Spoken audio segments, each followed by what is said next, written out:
out there a little bit, and then we'll give time for people to join the feed. Which battery one?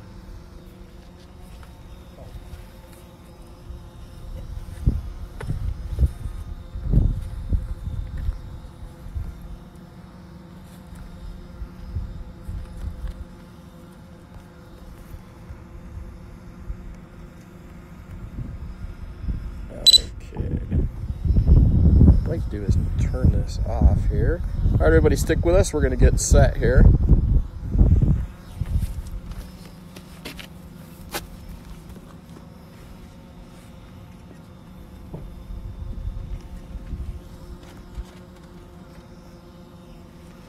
Okay, we've got a good number of people joining us so far. So, I'll tell you, if you'd like to come right over here, have a seat right next to me. And hi, everybody. We just want to welcome you to our live flight over Cascade Park. And today, this is an opportunity for everybody to find out a little bit about what's going on with the park. If you go ahead and introduce yourself to everybody. I'm Jim Zimnick. I'm the director of the Lorain County Metro Parks. All right. So, Jim, let's go ahead. We're going to take this drone up a little bit, and we're going to get an overall and let you kind of be able to get a sense of what we're doing here. Folks, if you have questions, you're more than welcome to kick in. I will ask them. Be polite, and we'll answer a lot of the questions that I've seen people asking along the way here. So let's go ahead and turn this around, and we'll look down into, go to the bear cage. Everybody likes that bear cage. You can't really see the bear cage from here. Jim, I do believe it's right down in there. Is that correct? Is that where the bear cage was? Right. Any changes in that area right there? Not immediately. In the long-term master plan, we're going to go ahead and renovate some of the trails in through there. In the longer phasing of that, we're going to go back and pay some homage, if you will, to the bear cave. Talk about the history. I said, as we restore those trails, right there in front of those bear trails is a really, really unique wetland type of thing that we're going to be going ahead and putting some effort into making sure that that's properly, I think, protected. That's this lower area here? Yeah. Okay. Right.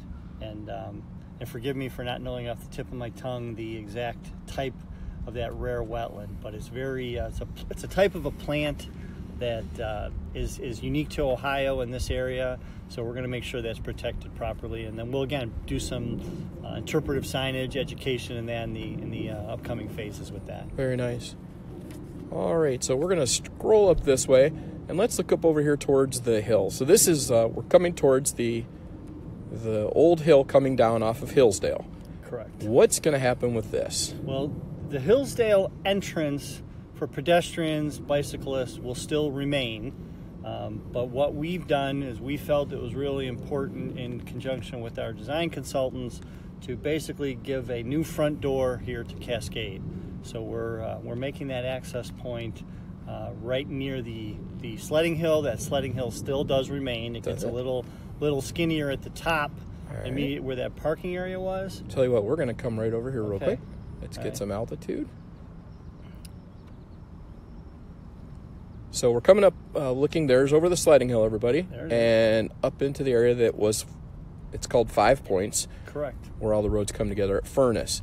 Now, so that's the top of the old sledding hill there. And the sledding hill remains. Okay. It's just that what used to be that old gravel lot that was very unorganized, we organized it.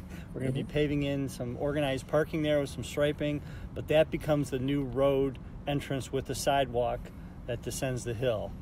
And gives Cascade the due that we've always felt it was, instead of coming in off of Hillsdale, which is the side streets. We figured near 5 Points was a very grand entrance, and it was the most appropriate thing for us to do.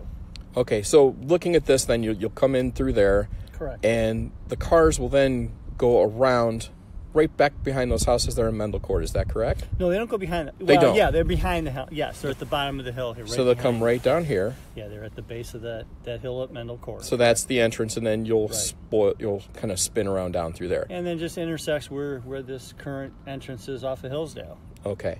So, Ricky, I see you're asking about no more sledding. Yeah, there will be sledding. Absolutely. They just said they're going to keep that. So we're going to spin back around and give kind of a sense. So centered up right there where we're looking in the screen now, there will basically be the sledding hill right there at the top, correct? That's correct, up at the top of the hill, correct. Which is the old sledding hill. We didn't get rid of it or change it. It's just got a little more organized parking up top. Okay. Oh, I understand. Okay, so you'll have there'll be parking at the top. So you're losing a little bit of that skinny area at the top, and all the wide area remains. Correct. Okay. So good. So we know now there will be a sledding hill. Correct. One of the questions that we talked about before we started this, and I know everybody asked about it. Okay, Amanda's asking, and I saw somebody else asking about a pool or basketball courts, anything like that going into the park area. We have no. As folks remember the history, there used to be an old round pool down here. That flooded out in the flood of 1969, and I think subsequently even after that, that's gone. We're not putting a pool back here or any kind of active recreation, whether it be courts or sports fields. There'll be open lawn area in the redesign of the master plan, but that's for people to have their picnics and family gatherings, but we're not doing any kind of sports or recreation fields down here organized-wise. Okay.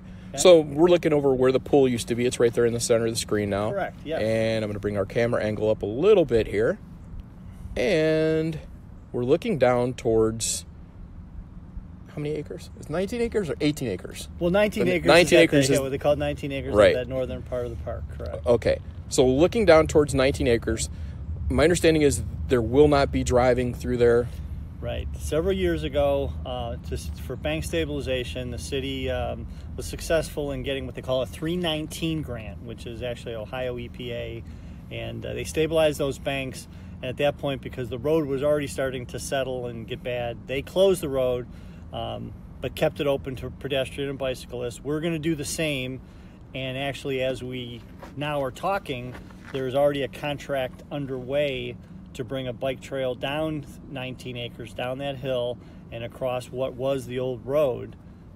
So that becomes pedestrian and bicycle